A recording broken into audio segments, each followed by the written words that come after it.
After a restful night's sleep, our first stop in Jerusalem is Temple Mount. We pass through the Dung Gate to the Old City of Jerusalem. We move through the security line and are led up to Temple Mount, catching glimpses of the Western Wall below. Upon entering the gate, we see the massive plaza that is Temple Mount.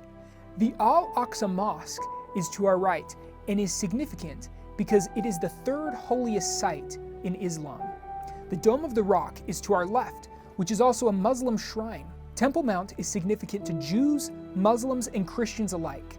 The claim to this space has been the source of centuries of contention between these groups. Temple Mount is significant to Jews because it is the site of their temple, which was destroyed. Christians are connected to Temple Mount through its significance to the life of Christ. It is also Mount Moriah, where Abraham took his only son Isaac to be sacrificed. You can watch a 30-minute short film on the story of Abraham, Sarah, and Isaac, with a link in the description below. There are many tensions to this day surrounding the location of Temple Mount. That is why the Jews gather at the Western Wall, because it is the closest they can be to their lost temple. They are holding out hope that someday they can go and reclaim their land to rebuild the temple. Christians love visiting this site as well, but we take solace in the knowledge that the events actually occurred and that the actual location is not as central in our testimonies. Here I am on Temple Mount in Jerusalem, just walking around. I was able to make it through security without any issues, which is good.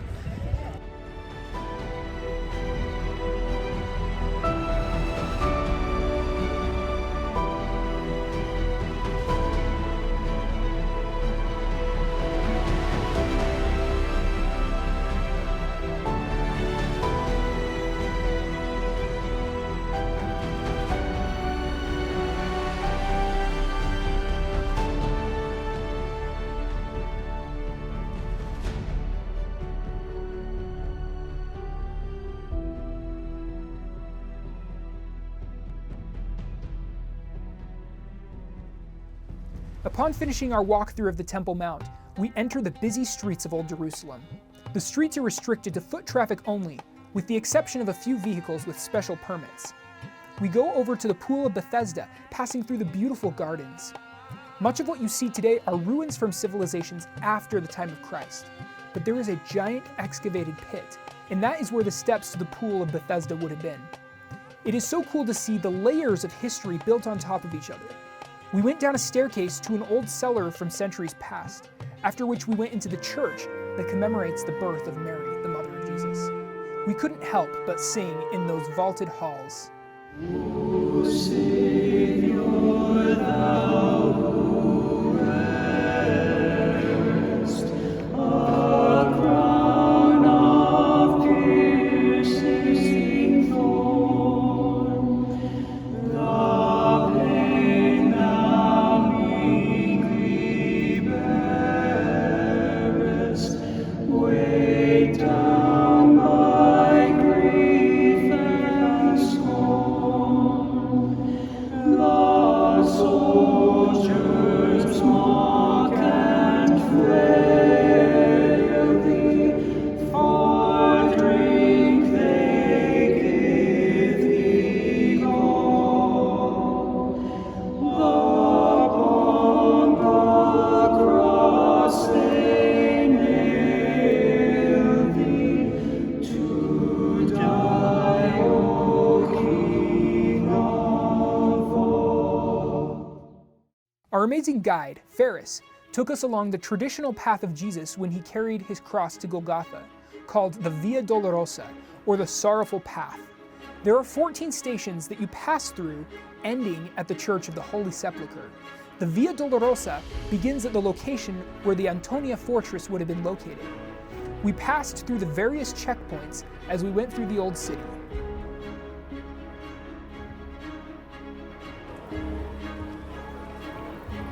It was fun trying to keep moving with the group, all while being mobbed by many street vendors trying to sell us their goods.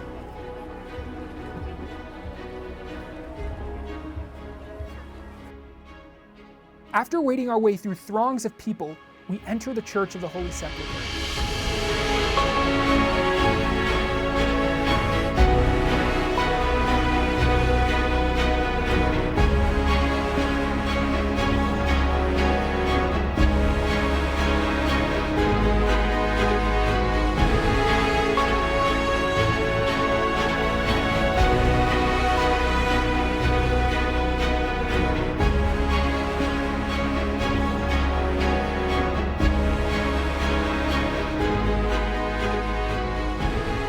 despite the fact that there are many people inside, there is a reverent atmosphere present. We start by going up a level to Golgotha, where many pilgrims believe Jesus was crucified.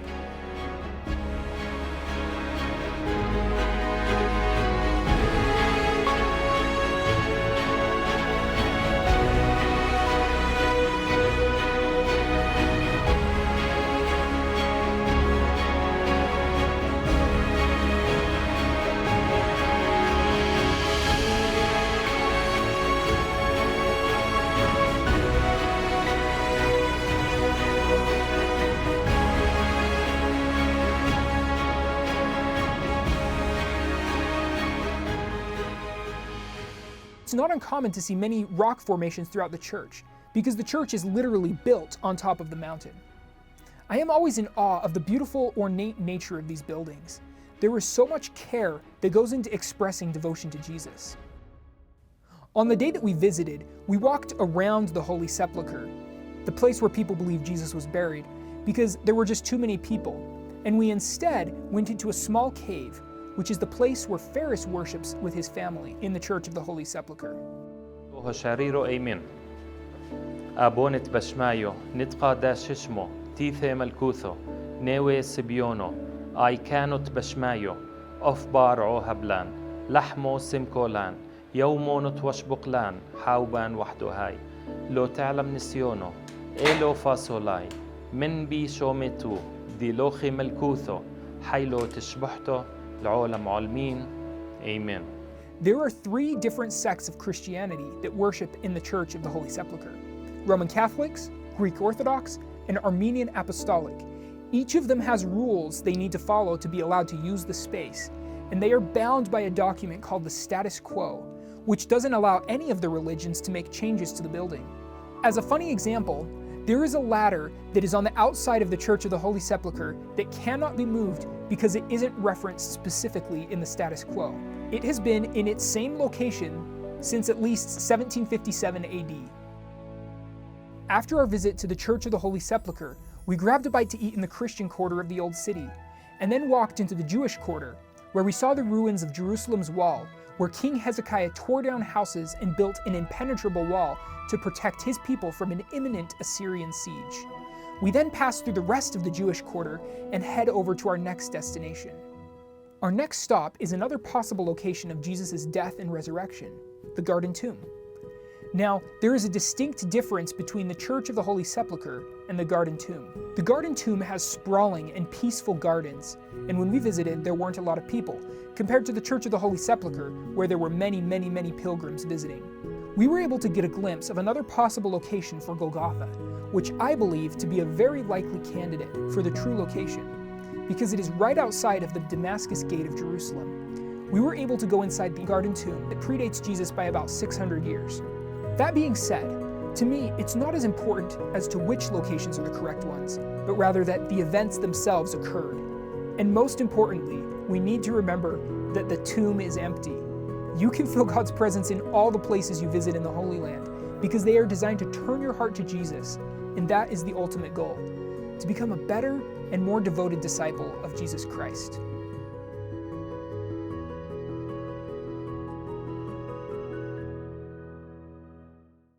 Thank you so much for watching this video. I hope you are learning more about the Savior and increasing your desire to follow Him. Please watch the next video in this series to continue the journey with me, and consider subscribing to this channel. I would appreciate it if you could like and share this content if you find it valuable. Thank you so much for watching.